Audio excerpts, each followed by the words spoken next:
when we're planning and we're shifting, sometimes it can feel like it's an excuse not to do the work, but that's not the point. We don't stop working just because it's not working. We might shift it and do something different, but it's almost like the waiting is active as well. So you keep doing that work until either you're told to shift in some way or it's not working. Then you shift it because it's not working. And so really that work comes with consistency. Don't overload your plate. Don't be ambitious and think you're going to do all the things in 1 week, because if you don't hit all the goals you had for that week, you're going to feel like a failure. Instead, think about what is that one main thing that I need to do to move my business forward, to move my goal forward, and make sure that gets done. And so when we look at it in that way, it makes that action so much more fun and so much more doable. Are you planning your goals in 2025 and questioning, like, how specific should they be? What do you do for timelines? What do we do if we mess up? Should we put all of our eggs in one basket, or should there be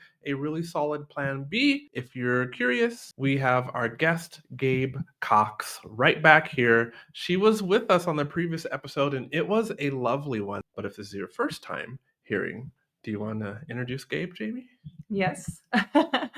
So Gabe is a goal planning and business strategist and the founder of Red Hot Mindset, which you can listen to the previous episode to hear how she got that name. She helps entrepreneurs personalize and take action on a game plan that works with their capacity in different seasons, so they don't have to sacrifice everything to hit their goals. And she teaches how to market your business without relying on social media, which I find very interesting in today's day and age, so that you can ditch the hustle culture for good. So welcome back, Gabe. We're so glad to have you here. Yeah, thanks for having me. Excited for this topic of conversation. So are we, quite Yeah. frankly, Yeah. so are we. Yeah. I've heard two views. One view is burn the proverbial ship, so you have no recourse, and you must make plan A work as far as setting a goal. And the other view is that, well, have like a very well thought out plan B that you can fall back on if plan A doesn't work. Like, in your experience personally, and then in your experience coaching folks, which one do you think is great and which one do you think is trash? It comes from experience. I've done both ways, okay? I have burned the ships. I have done the plan A, and you have to go all in and sacrifice everything and do that thing until you get there. And where that leads usually is to burnout, or to us quitting on our goals, because it's just so rigid. There is no room for error. There is no room for flexibility. There is no give for the season you're in. And so when I was in that side of things, I actually was working with a multi-level marketing business. So I've been in business for over 20 years now in different capacities. And that one, it was like we, left our kids with our parents, went to conferences, went to meetings, we did all the things, but it was like focus on that one thing, do it this one way, and it'll work for you. And we were just too stubborn to give up on that. But what it did is it really sacrificed our peace. It sacrificed our family time. It sacrificed where we were really being called. Okay. So that is burn the ships, do the one thing. So there's that side. And it led to like straight out burnout. The other side, have plan B. Now, some people are like, well, if you have plan B, then is that an excuse not to do plan A? Well, I actually think you need plan C, D, E, F, G, H, I, J, all the way down, because plan A never happens. Okay, rarely happens. It never goes the way you think it's going to go. So if you burn the ships and you go only plan A and you only focus on it, you're not going to get to where you want to go.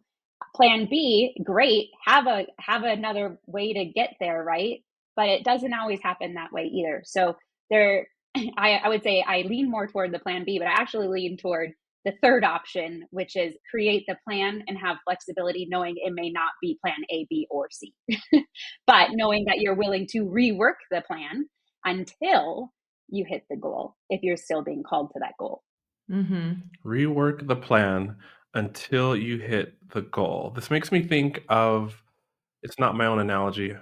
Listener, you probably have heard this too, but how there is an autopilot on an airplane. And so it might take off from Atlanta, Georgia, with a destination of Paris for the long-awaited Paris trip that hasn't happened since 2022. Just fitting that one in there. Not like throwing that in there, huh? yeah, just throwing that in there. It's actually not that long ago. Not that long, not But- that long ago, but it could be sooner. And so the plane is traveling, and the autopilot. You think like the plane is directed directly at Paris, and it kind of is, but with prevailing winds that are blowing against the plane, and all these other factors, the autopilot is continually making course corrections to keep that plane on track. Is that kind of what you're talking about by having a plan B, C, D, and just being willing to tweak a bit? Yeah, exactly. Because you never know what roadblocks are going to come, right? You might have a detour. And so, for kind of my example too, is like you can't really get to a destination without mapping it out. You have to know where to go or what turns to take, what exits to go on. But let's say you only have that one direction, you only know how to get there one way, and you have a detour. Now you have to decide, am I just going to turn around and go home? Because I don't know how to get there? Or do I find a different way and, get around this detour? And that's how I see like having I don't even think you have to define what is plan B, what is plan C, but just knowing that there might be a way that you need to shift and it's okay. Right. There's often so many things that are outside of our control. In online business, there's, things that are always changing. There's algorithms that are changing. I mean, as Facebook and Instagram ads managers, we're constantly seeing Meta just making changes like, oh, that wasn't there before, or now you can do this, or now you can't do that. And so all these little things. I often think about a quick personal story when we were living in Xiamen, China, and we had gotten our teaching certifications, and so like our end goal was we wanted to work at an international school. Mm-hmm. And so like we actually had our plan A, B, and C was like, this was back in 2010, right? Yeah. Keep going. This is a good story. 9, 10, After 11, that, 11, 12. 12. Anyway, 13. We're getting lost in time. It doesn't matter. The point is that we our first goal was to work at this international school in Xiamen. Like we did our student teaching there, and so like plan A was we both get jobs there for the following school year. Plan B is maybe they only hire one of us, and then the other one will keep working maybe at a local school. Plan C was neither of us gets hired, but maybe like one of us or both of us can still do like some intern work there, kind of thing, still keep our foot in the door, so to speak. And so we had all of these plans, but then none of them panned out because it turned out, as QUÄY.jo talked with the director of the school, like there were things that were outside of our control where they actually could not hire us because of we had to have the 2 years of experience and things with the government and visas and blah blah blah. And so we were like, oh, so now our plan A, B, and C just kind of went up in smoke. But then God just opened another door like within 2 days, literally at another school in another city. Story. And just literally like just lined everything up, had 2 ESL positions which is what we both wanted for the following school year. And it was just all these things that lined up that was like our initial literally 3 plans did not work out. But then like this whole other door opened and we still had that end goal of both being teachers at this at an international school, and like got moved to another city that we hadn't even considered or So, how quickly did that happen? Was that like within a week? It was within a week. Because I remember I was like walking down the street during like the lunch break at like a part-time teaching job I had, and I was praying, and I felt like God was like, hey, tell like this what was it, like the principal or something, like call this dude up and tell him your plans really quick. And I was like, okay, this is all right. And so I called him and met with him, and then he dropped that bombshell like, hey, none of those plans would actually work. But they were supposed to be able to work, but everything had changed, right? And then just that next week, I think, was it friends that came into town? This was by Thanksgiving. I don't know. And at any rate, it all happened really quickly. It all happened super quickly, and it was such an answer to prayer. And we had a cool school and 2 jobs that were in the same department where we got to work together. So yeah. So I like have your plan A, But just know that, and several other people that we've interviewed on the podcast as well, that just things change that were out of your control. And how are you going to kind of navigate those changes within your business and say, hey, I was going to offer this, but then this changed. My audience actually wants this instead. And so like things are always kind of shifting, and you just have to kind of make those changes, right? You can't just hold fast to that one thing if it's not working, Yeah, absolutely. I think that's a really good analogy, because it's like plan A is so that we can do the work, because you can't steer a parked car. You have to take action in order to hit your goal. You can't just manifest it, right? Like you can't just think about it all the time and it'll happen. You have to take the action, but you have to have a plan for that. But then when you're too rigid with that plan, then you have those issues. So that way, with the flexibility, then you can see those open doors when they're there, right? Instead of just having blinders are good, but not blinders to the plan, because we know that's not going to be exactly how it turns out. Right. Right. So I want to know about how to make a goal. I see here, see it, plan it, do it.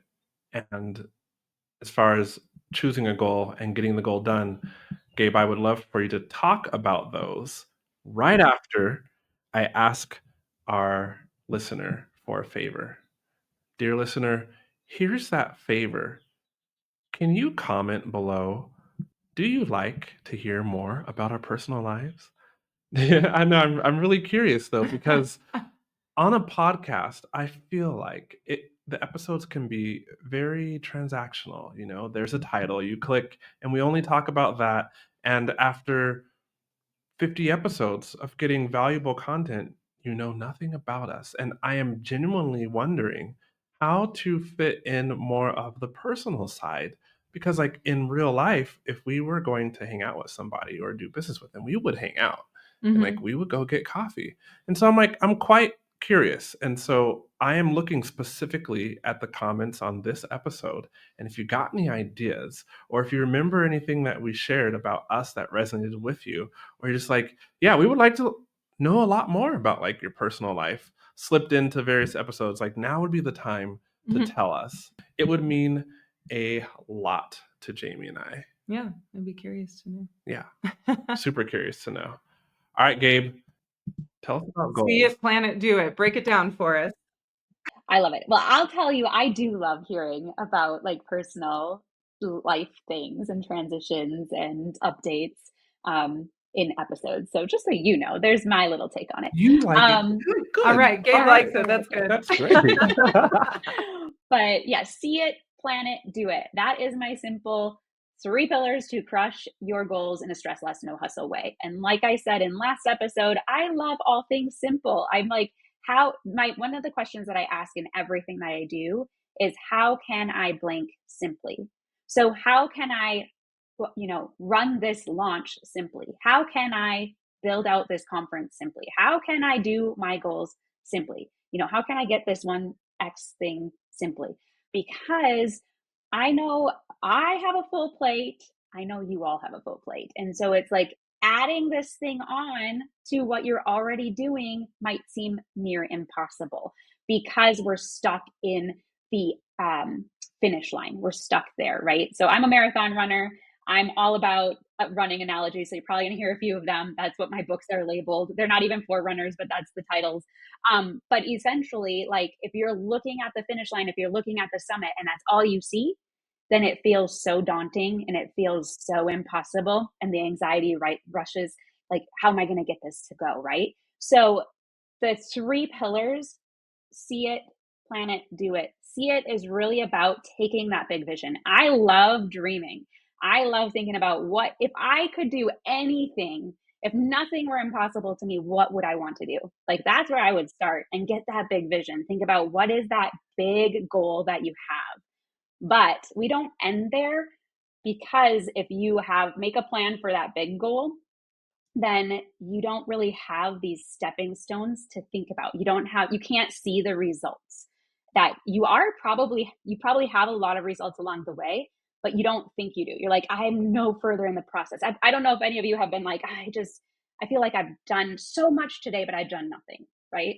That's how it is when you take that huge vision and that's all you're looking I'm cracking up because he says this like Yeah. every day. He's like, how is it already 1:00 and I've done nothing today? And I'm like, but you did this. Like we sit right next to each other when we work, right? And I'm like, I've seen you do like a million things. He's like, but I still feel like I've done nothing. But I haven't finished anything. Yeah, exactly. Right? I've done Exactly. all Or I these have tasks finished for all these things. things. Yeah. Or I Or have finished finished things. things. But the Right. to-do list is still so long. Yeah. To Exactly. clarify, because I am a Facebook and Instagram ads manager. Specifically, the frustration can be like days will go by where I finish the things I'm supposed to finish in client accounts.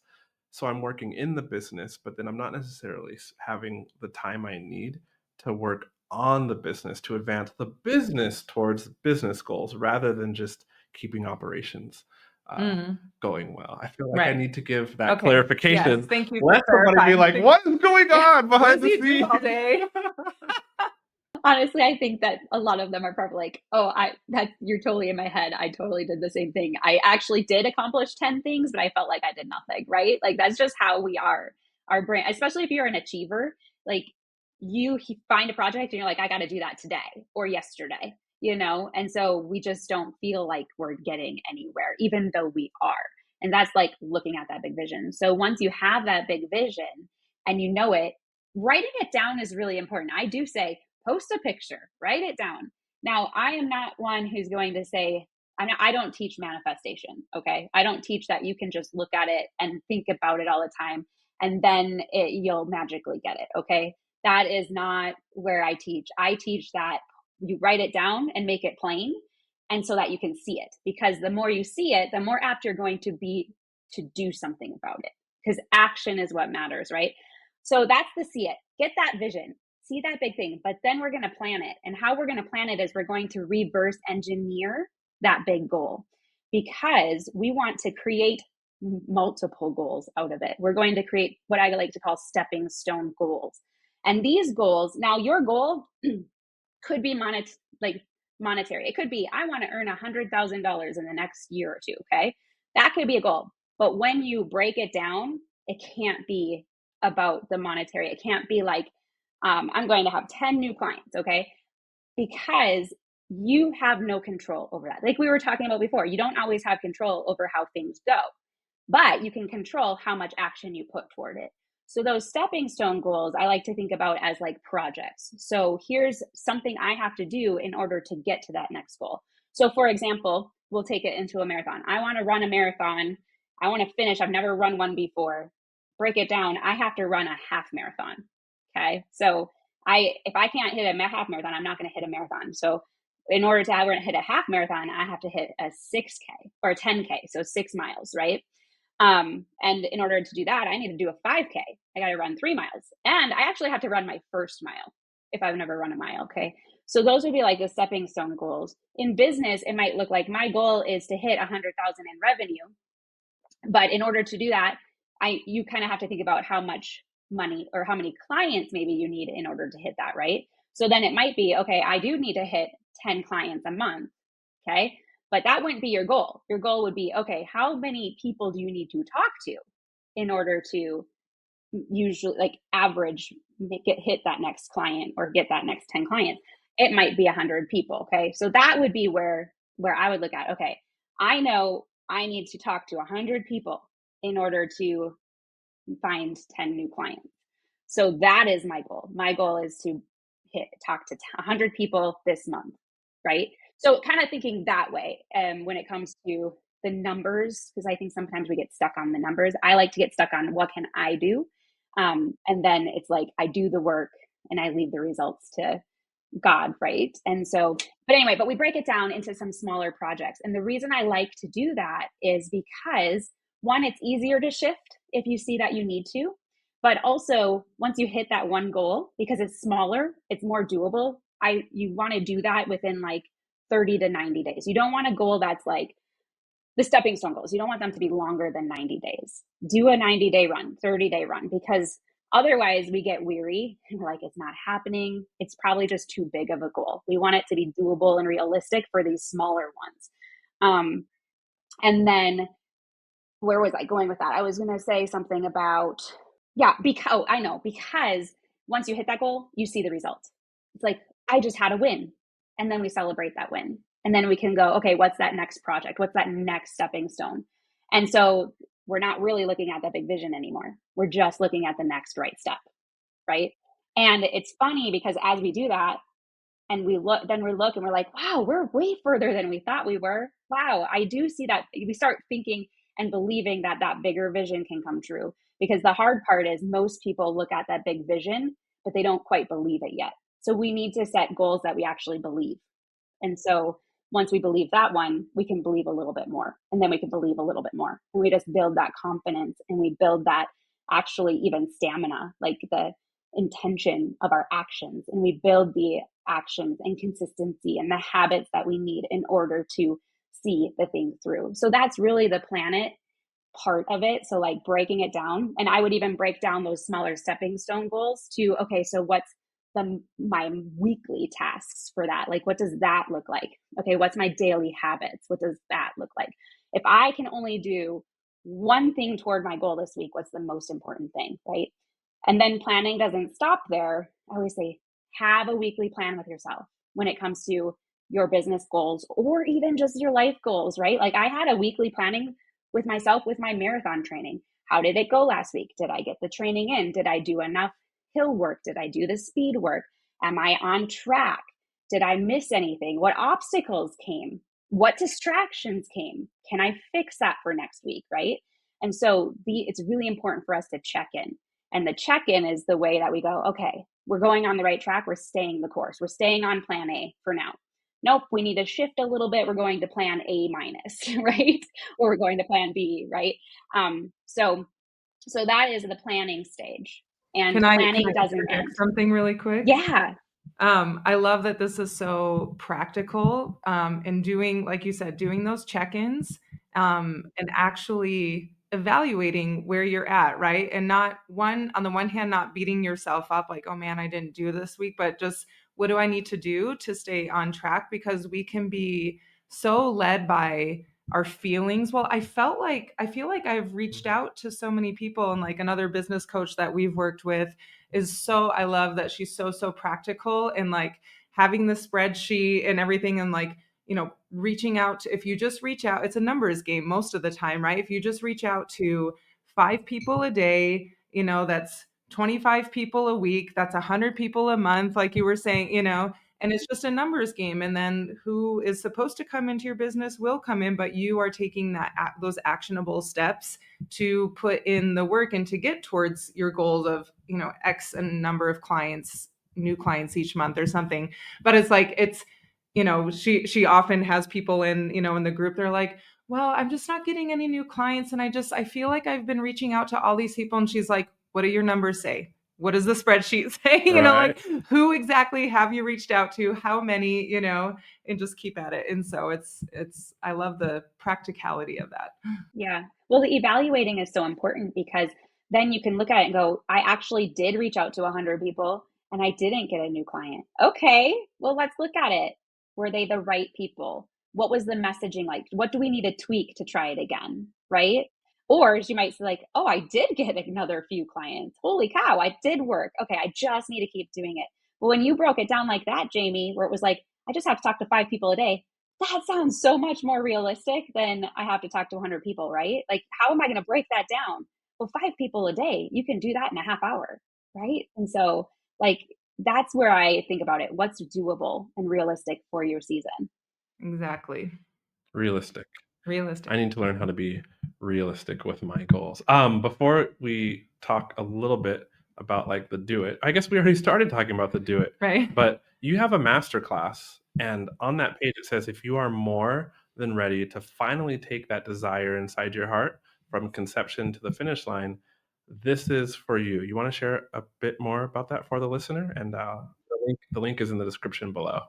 Absolutely. So this masterclass, it's the 3 pillars to setting and questioning goals in a stress less, no hustle way. Long, I know, but it is essentially what we're talking about here, but in more depth. So what does the see it look like? And I give you that visual look, and we do some practical exercises on crafting that big vision. how do you plan it? That's the hardest part, I think, for people because we get stuck in our plan. So, how do we plan it with that flexibility? And then the secret sauce to actually taking action that works. Because we can take action all day long. Like we talked about in the last episode, we talked about how social media, I was like banging my head against the wall trying to get clients, right? And it didn't work for me. So I was taking the action, but it was not the right action for me and my business. And so it's like, how do you find that? How do you evaluate that? How do you make those shifts? And how do you really get to that finish line without having to sacrifice family? Because that was the thing, like I had mentioned in the beginning of this episode, I did go to burnout. I've done that a couple times, trying to go after my goal and like thinking about it all the time and doing it. And that's my main focus. Well, when you have other responsibilities, it can't be your only focus. And so I don't want to sacrifice my family. I don't want to sacrifice my peace. I don't want to sacrifice living in the moment. Like that's one of my biggest goals this year is just to live in the moment and be present wherever I am. If I'm at work, I'm at work. If I'm at home, I'm at home, right?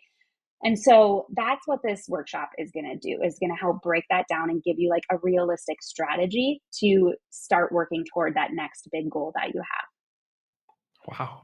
It's really good. Yeah, that sounds great. So the do it part is the work part. And honestly, it's the fun part if we're willing to. And I know sometimes when we're planning and we're shifting, sometimes it can feel like it's an excuse not to do the work, but that's not the point. We don't stop working just because it's not working. We might shift it and do something different, but it's almost like the waiting is active as well. So we keep doing until. So you keep doing that work until either you're told to shift in some way or it's not working. Then you shift it because it's not working.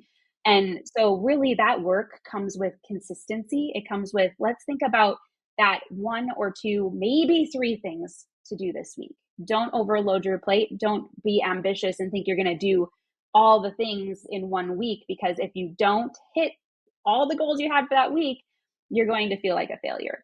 Instead, think about what is that one main thing that I need to do to move my business forward, to move my goal forward, and make sure that gets done. Don't let things get in the way of that, right? And so when we look at it in that way, it makes that action so much more fun and so much more doable.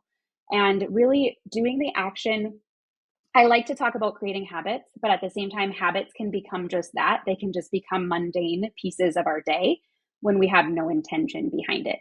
So it's really about the action needs to be intentional. What is my purpose behind what I'm doing? Am I posting a video just to post it? Or is there a reason behind it? Is it going to make an impact? Is it going to do the thing that I want it to do? I prefer quality over quantity. I prefer that you take that time to really be purposeful in what you do every day than to just do menial things because you were told you needed to do them. So that would be my encouragement. Be willing to do it countercultural. Be willing to do business differently. Be willing to do goals differently so that you can do them in a way that aligns with your values, with your capacity, with your season, and with what you enjoy. Now, your goal is you're going to have hard times. Like it's going to be hard.